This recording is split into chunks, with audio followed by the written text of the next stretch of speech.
밤새 누군가를 붙잡고 씨름을 한 야곱은 후에 그가 하나님이심을 깨닫게 됩니다. 그리고 내가 하나님을 직접 보았으나 죽지 않고 살아있구나 라고 하면서 그곳 이름을 하나님의 얼굴이란 뜻의 브니엘이라고 이름 붙입니다. 야곱은 이때 다친 통증으로 인해 절룩거리며 걷게 됩니다. 밤에 겪은 사건이 단순히 영적이고 환상만은 아니었다는 증거입니다. 야곱의 후손인 이스라엘 사람들은 이후로 어떤 짐승이든지 고관절의 큰 힘줄을 절대로 먹지 않는 관습을 가지게 되었다고 합니다.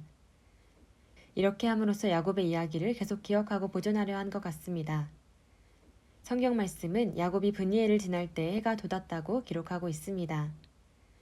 매일 있는 해돋이를 오늘은 특별히 기록한 것은 무엇 때문일까요? 만약 기도로 하나님의 응답을 확인하지 않은 상태였다면 오늘 떠오른 해는 형을 만나게 하는 해, 뜨지 않기를 바라던 잔인한 태양이 되었을 것입니다. 그러나 어제의 암울했던 해가 이제는 밝고 아름다운 해로 보여지는 것입니다. 이와 같이 성도가 회개하고 믿음으로 세상을 바라보면 만물이 다 새롭고 아름답게 보이는 것입니다. 야곱은 빌하, 실바 두 여종과 자녀들을 맨 앞에 두고 그 다음에 레아와 그 자식들을 두고 맨 뒤에는 라헬과 요셉을 두고 형에게로 갑니다. 자신이 사랑하는 순서대로 공격을 당했을 때 살리고 싶은 순서대로 배치한 것입니다. 그냥 다 같이 걸어가게 해도 될 텐데 이렇게 순서를 정해준 것은 참으로 가증스러운 인간적인 모습입니다. 믿음이 깊어져도 행실은 쉽게 바뀌지 않는 것 같습니다. 이렇게 식구들을 편애하는 것은 그의 부모로부터 배운 것입니다. 앞서가는 자녀들은 자신들이 왜 앞에 서야 하는지 그 이유를 알고 있을 것입니다. 이런 차별을 경험한 자녀들에게 장차 건강한 믿음과 바른 정신을 가진 사람으로 성장하기를 기대할 수 있을까요? 믿음의 성도들은 모든 자녀에게 똑같은 사랑을 베풀려 노력해야 할 것입니다. 가족을 구분한 후 야곱 자신도 뒤에 서고 싶었지만 어쩔 수 없으니 맨 앞으로 나아갑니다. 이제 형을 만나러 절뚝거리면서 걸어갑니다.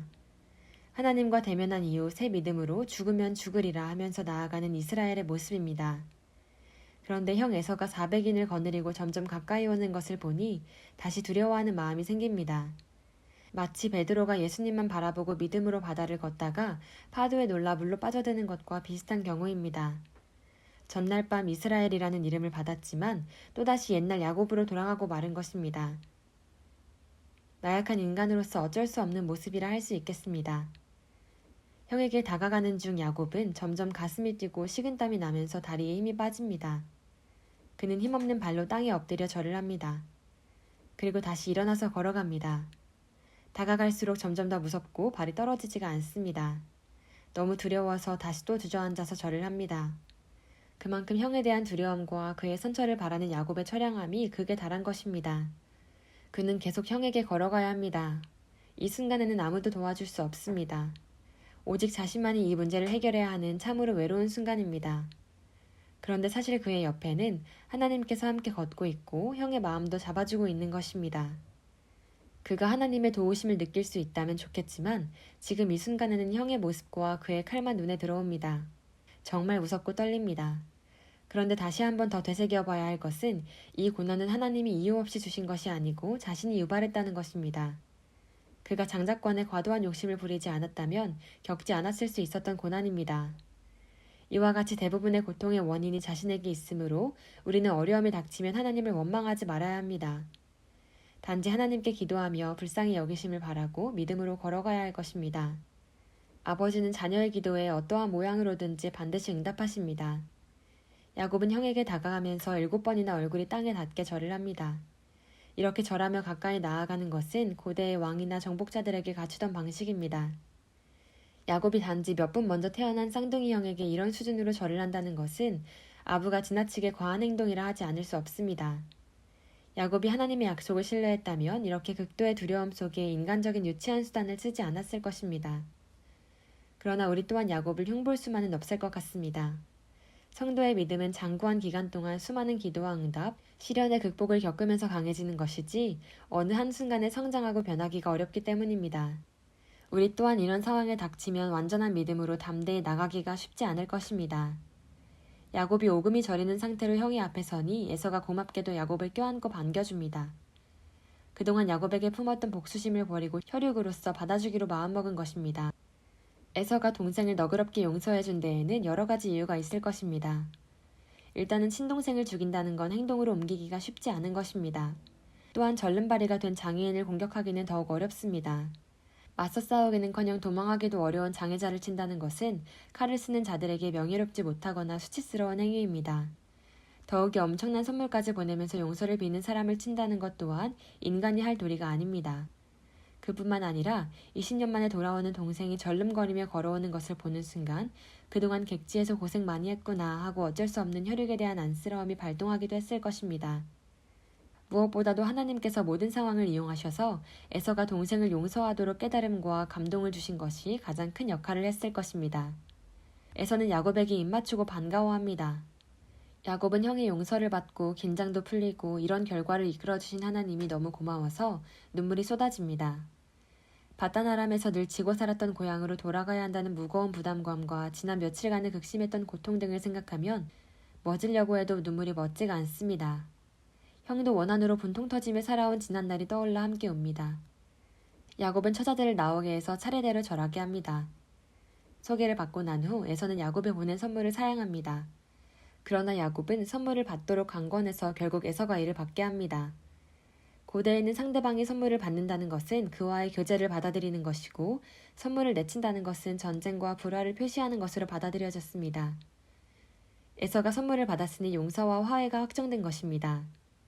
야곱은 형의 얼굴을 본 것이 하나님을 본 것 같다고 말합니다. 형의 따뜻한 환대를 보면서 하나님이 이렇게 응답하시는구나 하고 감사하며 한 말인 것 같습니다. 에서는 환영잔치를 하러 자신의 처소로 같이 가자고 제안합니다. 그러나 야곱은 자식들이 약하고 양과 소들이 새끼를 가졌다는 핑계로 이를 사양합니다. 야곱은 자신이 알아서 천천히 세일로 가서 에서에게로 가겠다고 말합니다. 에서가 자기 종 몇 사람을 남게 하여 야곱을 보호하고 인도해주겠다고 하였으나 야곱은 이것도 정중히 거절합니다. 이렇게 에서의 제의를 굳고 거절하는 것에 대해 어떤 주석은 야곱이 여독을 푼 후에 형 에서를 방문하려는 것일 수 있다 합니다. 그러나 사실은 야곱이 한시라도 빨리 에서에게서 멀어지려는 의도가 있어 보입니다. 왜냐하면 에서가 떠난 후 야곱이 바로 야복강을 건너서 되돌아갔기 때문입니다.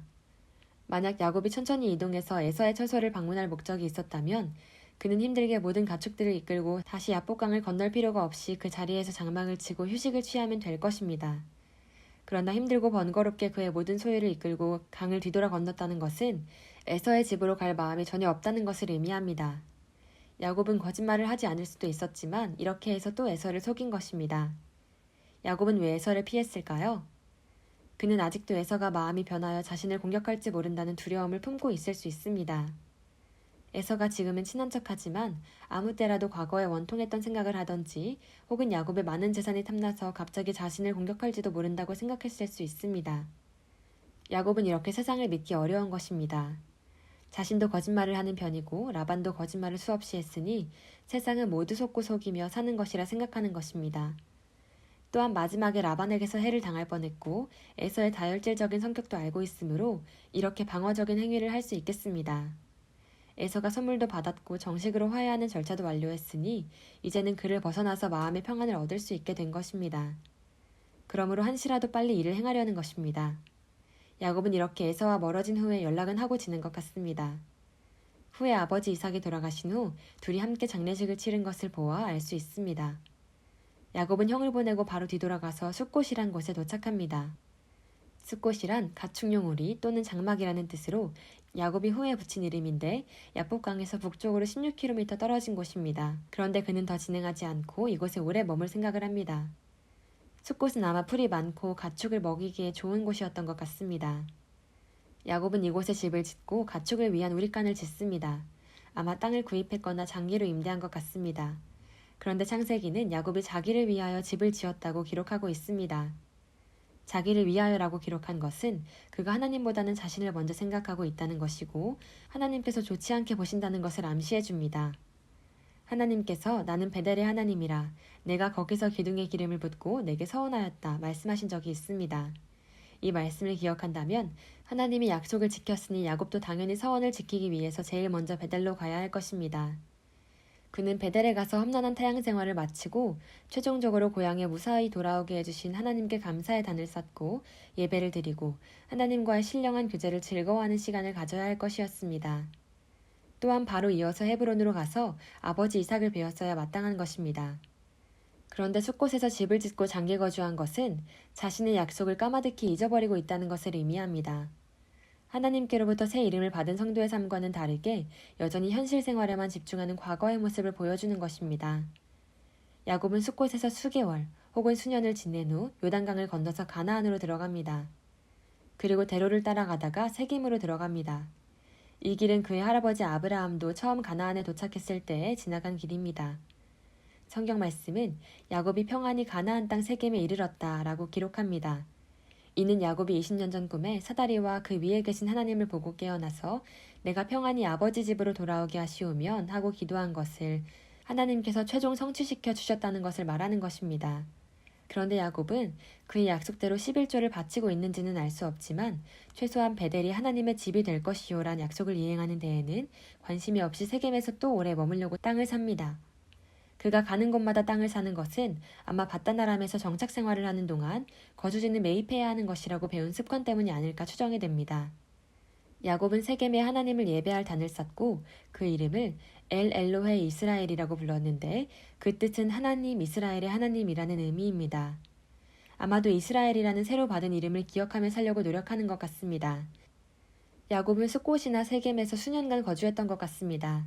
이는 그의 딸 디나가 가나안에 도착할 당시 나이가 7에서 8세 정도밖에 안 되었는데 세겜에서 성숙한 처녀가 되어서 성폭행을 당했다는 사실에 의해서 뒷받침됩니다. 야곱이 하나님과의 약속도 잊어버리고 아버지를 뵐 생각도 너무 안 하고 있는 것 같습니다.